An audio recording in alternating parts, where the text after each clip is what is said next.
Hello, what is going on, party people? My name is Twinkle Toes. I am joined here by a special guest today, Stephen Walking. Say hello. What's going on, party people? Alright, you may have seen it. I versed him in my subbing video. Today, it's going to be kind of a different video, guys. It's kind of a discussion video over a new game coming out, the Shadow of War game. What's your opinions on that, Stephen? Shadow of War. Ever since I played the first game, I've been waiting for a sequel. And I see that they're adding a bunch of cool new things, from new bosses and a lot of different new classes to fight. Uh, Alright, so today we're going to be talking about something specific, which is the tribes. What do you know about the tribes on basic knowledge, Stephen? From what I've heard about the tribes, is these tribes will affect how your enemies fight, the way they act, and how they really look. Alright, yeah, that's pretty much. So in total of this new game, there are going to be 9 tribes, 7 for the basic game, and there's going to be 2 for DLCs, which you get for the Golden Edition, I do believe. So, in all general, the tribal system. What do you do? What is just your opinion on it? What's your basic opinion on the tribal system? I feel that this new tribal system is trying to add more uniqueness to the types of orcs you're going to be fighting in the new game. All right.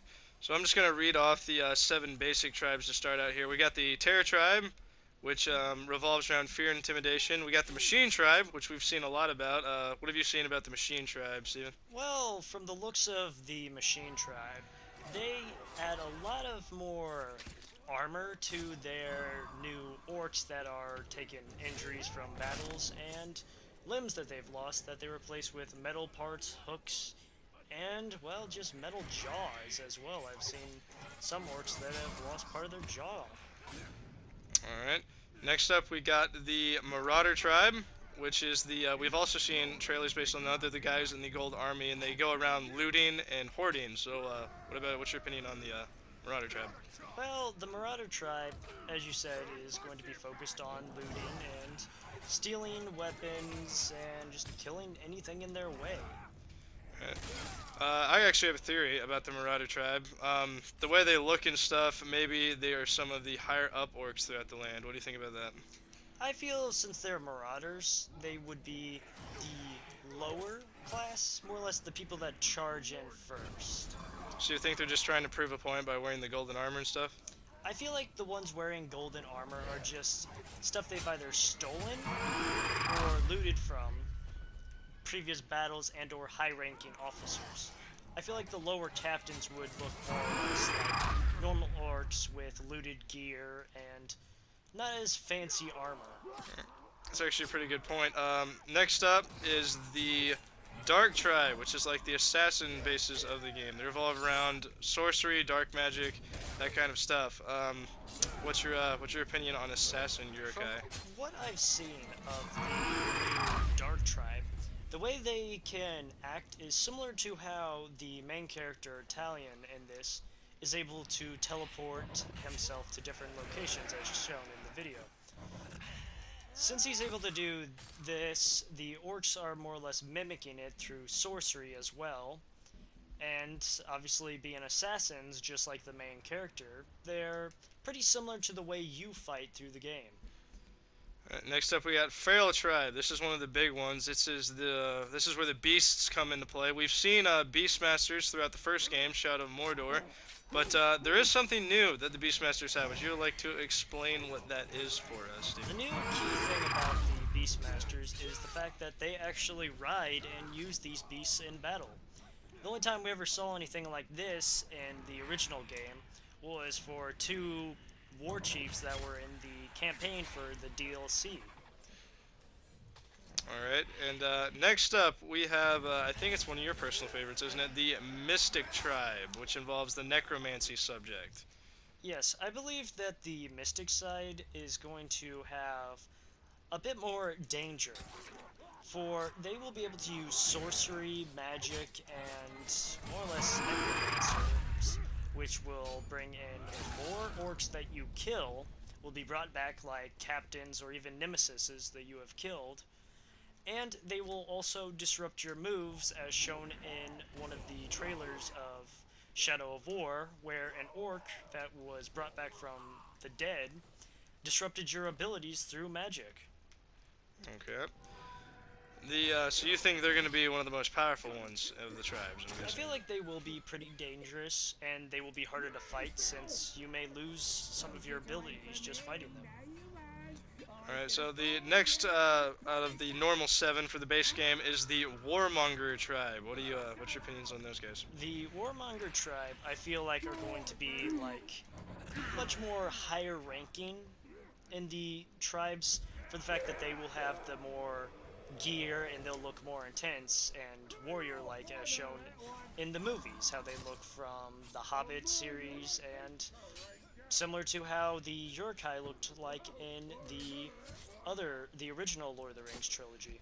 It is said that they are a pure warrior-based tribe. There's no magic involved with this tribe. It's just pure strength, will, that kind of stuff. So that will be interesting, especially with the diversity that they've got going. So there is actually two other tribes that come with the DLC, which is the Outlaw tribe and the Slaughter tribe. Now, not much is known on them, but I do have a couple theories on this, which is the Outlaw involves all the outcasts of the orcs, and the Slaughter tribe is a more barbaric, kind of cannibalistic group. Do you agree or disagree?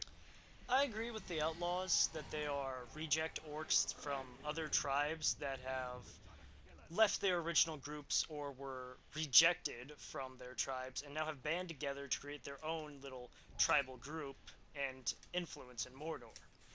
As for the Slaughter tribe, I don't think they're going to be cannibalistic, but a bit more brutal and may resemble more bloody and gruesome fighters. Okay.